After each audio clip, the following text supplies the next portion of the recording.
جائے گا، اللہ کا ذکر جاری ہو جائے گا۔ میرے بھائیوں، عورت کا پردہ، عورت کا حجاب دین میں اسی طرح فرض ہے جس طرح نماز فرض ہے، جس طرح روزہ فرض ہے، جس طرح زکوٰۃ فرض ہے، اسی طرح عورت کا پردہ بھی فرض ہے۔ اگر کسی گھر میں عورت پردہ نہیں کرتی، اس گھر کے مکین سارے اللہ کے حضور جواب دے ہیں۔ میرے حبیب کریم علیہ السلام نے جس عورت کو پسند کیا، جس عورت کی تعریف کی، جس عورت کی بابت میرے نبی نے ارشاد فرمایا، وہ بڑے خوبصورت لفظ ہیں، صاحب احکام القرآن میں لکھے ہیں۔ میرے حبیب پاک نے صحابہ کی محفل سجائی، مجمع کھچا کھچ مسجد بھر گئی۔ حضور نے فرمایا بول کے بتاؤ خیر النساء کون سی ہے، عورتوں میں سب سے اچھی بی بی کون سی ہے، بول کر کے بتاؤ۔ حضرت صدیق اکبر سے لے کر مولا علی تک، حضرت علی سے لے کر جناب بلال تک، حضرت سلمان فارسی سے لے کر عبداللہ مزنی تک بھرا پڑا ہے مجمع۔ حضور نے فرمایا بولو سب سے اچھی عورت، سب سے اچھی عورت کون ہوتی ہے؟ ایک صحابی کہنے لگے حضور جس کی نماز قضا نہ ہوئی ہو، فرمایا وہ بھی اچھی ہے پر تم میری مراد کو نہیں پہنچے۔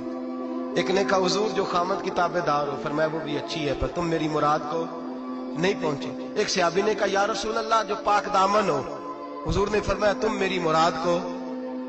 حضرت علی فرماتے ہیں جب سب کے جواب غلط ہو گئے تو میں، قد میرا چھوٹا تھا، میں پیچھے بیٹھا تھا، میں گردن جھکا کے پیچھے سے نکل گیا۔ سیدہ طیبہ طاہرہ حضرت فاطمہ الزہرا رضی اللہ تعالی، فرماتے ہیں بی بی صاحب کے پاس پہنچا، میں نے کہا فاطمہ حضور نے سوال کیا ہے۔ تو حضرت فاطمہ بھی گویا مسکرا کے کہنے لگی علم کے شہر کے دروازے تو آپ ہی ہیں، تو آپ یہاں آ گئے۔ کہا حضور نے سوال کیا ہے اور مجھ سے لے کر ابو بکر، عمر، عثمان غنی تمام کو کسی کو جواب نہیں آیا۔ حضور نے پوچھا بہترین عورت کون ہوتی ہے، بہترین خیر النساء، بہترین بی بی کون ہوتی ہے؟ حضرت سیدہ فاطمہ کہنے لگی علی بڑی سادی سی بات تھی، سادی سی بات تھی، سمجھ نہیں آئی؟ کہ فاطمہ بتلا دو اتنی سادی ہے تو۔ حضرت فاطمہ کہنے لگی سب سے بہترین عورت وہ ہوتی ہے نہ کبھی غیر محرم نے وہ بی بی دیکھی ہو، اگلے جملے بھی یاد رکھنے، نہ کبھی غیر محرم نے وہ بی بی دیکھی ہو، اور فرمایا نہ اس بی بی نے کبھی کوئی غیر محرم دیکھا ہو۔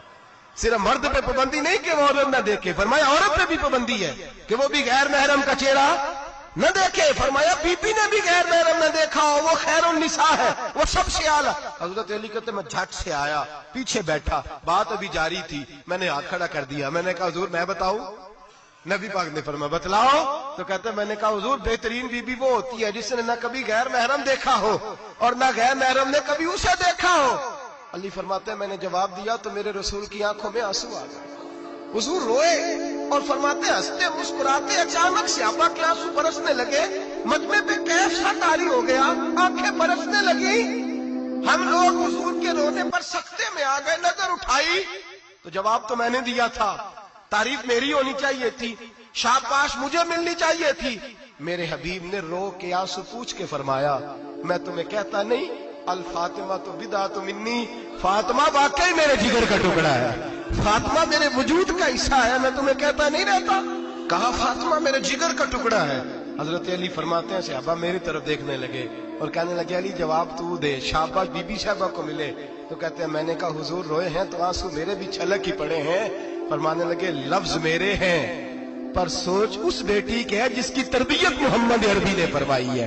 فرمایا جملے میرے ہیں، ناقل میں ہوں، بات میں بیان کر رہا ہوں، لیکن پیچھے سوچ اس نور والی بیٹی کی ہے جس کو اپنے گھر کے اندر رہ کے آنگن میں رکھ کے رسول پاک نے پرورش فرمائی۔ حضرت فاطمہ فرماتی ہیں حضرت علی میرے پاس دوڑے آئے اور کہنے لگے فاطمہ چل مسجد، پتہ نہیں حضور کو کیا ہو گیا۔ حضور رو رو کے بحال ہو گئے اور حضور حجرے میں رو رہے ہیں اور ہچکیوں کی آواز مسجد میں آ رہی ہے، چل ذرا چل کے حضور کی بات دیکھ کیا ہوا ہے، ہماری کو طاقت نہیں اندر جانے کی۔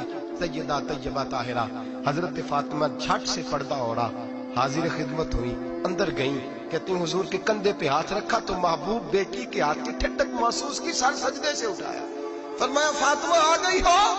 حضور آئی، فرمایا چل بیٹی تو بھی ہاتھ اٹھا اور میری امت کی بیٹیوں کے لیے دعا مانگ، چل تو بھی ہاتھ اٹھا میری امت کی بہنوں ماؤں کے لیے دعا مانگ۔ محبوبہ کیا ہوا؟ میرے حبیب نے فرمایا رات مجھے دکھایا گیا ہے دوزخ میں کچھ بیبیاں ہیں، ان کے بال فرشتوں نے باندھے ہوئے ہیں اور انہیں گرز مار رہے ہیں، وہ چیختی چلاتی ہیں اور مدد کے لیے پکارتی ہیں، بڑی تکلیف میں ہیں۔ تو بی بی صاحب عرض کرتے ہیں یا رسول اللہ ان کی غلطی کیا ہے؟ تو میرے نبی نے فرمایا وہ باریک دوپٹہ اوڑھتی تھی، وہ باریک دوپٹہ اوڑھتی تھی، ان کے بال چمکتے تھے، غیر محرموں کی نظر پڑتی تھی، انہیں دوزخ میں سزا ملے گی، وہ چلائیں گی، چیخیں گی، ان کی مدد کو کوئی نہیں پہنچے گا، چل تو ہاتھ اٹھا دعا مانگ۔ حضرت فاطمہ امت کو پیغام دیتی ہیں پردہ اوڑھ دو، حجاب میں آ جاؤ، اپنے آپ کو رسول اللہ کی بارگاہ میں جھکا دو۔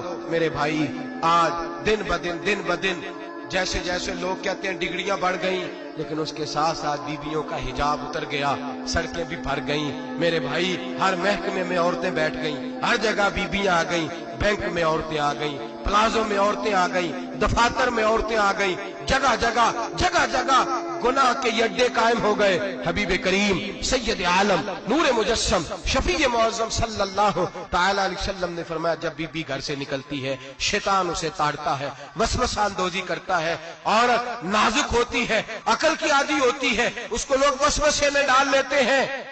پاکستان کا تجزیہ نگار کہتا ہے اگر 100% پسند کی شادیاں ہوتی ہیں ان میں 40% لڑکے اپنے گھر والوں کو مجبور کرتے ہیں، 60% لڑکیاں مجبور کرتی ہیں، 60% ان کے اندر ایسی شیطانیت بھری جاتی ہے، کمزور عقل ہوتی ہے، اسے ایسے باغات دکھائے جاتے ہیں، الجھ جاتی ہے، اور جس تیزی سے یہ جعلی نکاح ہوتے ہیں اس تیزی سے طلاق ہوتی ہے۔ وہ بیٹی جو کالج چنگل میں پھنس کے جدت کے چنگل میں اپنی مرضی کرتے ہوئے میدان میں نکلی تھی، ساری زندگی کا دھبا لگا کے گھر بیٹھ گئی۔ لڑکا طلاق دے کے بھی پاک کا پاک ہی رہتا ہے، اور بیٹی کی منگنی بھی ٹوٹ جائے تو لوگ کہتے ہیں کوئی نہ کوئی بات تو ہوگی، ایسے تھوڑی ہو جاتا ہے۔ بیٹیوں تمہیں رسوا کیا جا رہا ہے، بہنوں تمہاری عزت سے کھلواڑ ہو رہا ہے، تمہیں بازار کی زینت بنا کے تمہارے اصل مقام سے تمہیں گرایا جا رہا ہے، تم سمجھ رہے ہو ہم جدید ہو گئی، لیکن تمہارا نقصان ہو رہا ہے، تمہیں رسوا کیا جا رہا ہے۔ آؤ در رسالت مآب پہ، آؤ میرے نبی پاک کے دروازے پہ۔ میرے حبیب نے فرمایا جس بی بی میں 4 خوبیاں ہوں، کتنی ہوں جی؟ یہ آپ نے دعا کرنی، اللہ کرے میری بیٹی میں 4 خوبیاں آ جائیں، اللہ کرے میری بہن میں 4 خوبیاں آ جائیں، اللہ کرے ہماری گھر کی مستورات میں اونچا آمین کہیے سب میں 4 خوبیاں، اللہ کرے بھر جائے 4 خوبیاں۔ میرے حبیب نے فرمایا جو بی بی ضروریات دین کا علم جانتی ہو، دوسری خوبی اس بی بی کے اندر یہ ہو کہ وہ بی بی اپنے خامن کو راضی کرنے والی ہو، تیسرا فرمایا اس بی بی میں خوبی یہ ہو کہ اللہ کے محرمات کا خیال رکھتی ہو، حرام میں نہ پڑتی ہو، چوتھا فرمایا پردے کی پابند ہو۔ فرمایا جیسے ہی وہ مرتی ہے عرش کا مالک اس سے حساب ہی نہیں لیتا، اسے بغیر حساب کتاب ہی جنت عطا فرما دیتا ہے۔ جو پردے کی پابند ہو، خامد راضی ہو، محرمات سے بچتی ہو، فرمایا وہ بی بی اللہ تبارک و تعالی اس سے کوئی حساب کتاب بغیر حساب کے اللہ اس کو جنت میں داخل کر دیں گے۔ رب حساب نہیں پوچھے گا۔ اللہ کرے میری بیٹی بھی بغیر حساب جنت جائے، مائیں بہن بیویاں بغیر حساب جنت میں جائیں۔ اللہ کرے ہم سب کے گھروں میں جتنی عورتیں ہیں ان سے کوئی حساب نہ لیا جائے، بغیر حساب ہی جنت میں جائیں۔ پھر انہیں پردے کا پابند کرو، پھر انہیں شوہر کی تعظیم سکھاؤ، پھر انہیں حرام سے بچنا سکھاؤ، پھر انہیں رسول اللہ صلی اللہ علیہ وسلم کی بیٹی کا اسوہ نور سکھاؤ، پھر انہیں حضرت عائشہ کی سیرت پڑھاؤ، پھر حضرت خدیجہ الکبریٰ کا طریقہ بتلاؤ، پھر انہیں رسول اللہ کی کنیزائیں بناؤ۔ اللہ کرے ہم یہاں سے جمعہ پڑھ کے جائیں تو ہمارے ہاتھ میں ایک برقع بھی ہو، ہمارے ہاتھ کے اندر جو ہے وہ ایک بڑی چادر بھی ہو، اماں کو کہے اماں یہ چادر رکھ، اس سے نقاب اوڑھ کے نکلنا۔ اللہ کرے چودھری صاحب سرپنچ صاحب کی پنچایت میں کوئی ایسا مقدمہ بھی آئے جو آگے کہے میں بیوی نہیں رکھ سکتا، یہ پردہ نہیں کرتی، یہ کہیں مجھے بھی عذاب میں مبتلا نہ کرے۔ اللہ کرے شوہر اس طرح کا غیرت مند بنے، وہ کہے خبردار خبردار، اگر تو دروازے سے نکلی اعلیٰ حضرت امام اہل سنت مجدد دین و ملت میرے اعلیٰ حضرت سے کسی نے پوچھا تھا کہ حضرت جی بی بی نعت پڑھ سکتی ہے؟ فتاوی رضویہ کی 14ویں جلد، بی بی میلاد پڑھ سکتی ہے؟ میلاد؟ اعلیٰ حضرت نے فرمایا اگر بی بی میلاد پڑھ رہی ہو، نعت پڑھ رہی ہو اور اس کی آواز غیر محرم کے کانوں تک جا رہی ہو، فرمایا اسے ثواب نہیں ہوگا، اسے حرام کام کرنے کا گناہ دیا جائے گا۔ بی بی کو منع ہے، وہ نعت کی آواز بھی عورت کا ہی نہیں پڑتا، دین میں تو عورت کی آواز کا بھی پردہ ہے، دین میں تو عورت کی حضرت سیدہ زینب حضرت فاطمہ کی وہ لخت جگر جو میدان کربلا میں امام حسین برابر کی شریک رہی سیدنا امام حسین کے ساتھ۔ یحییٰ بن معین کہتے ہیں میں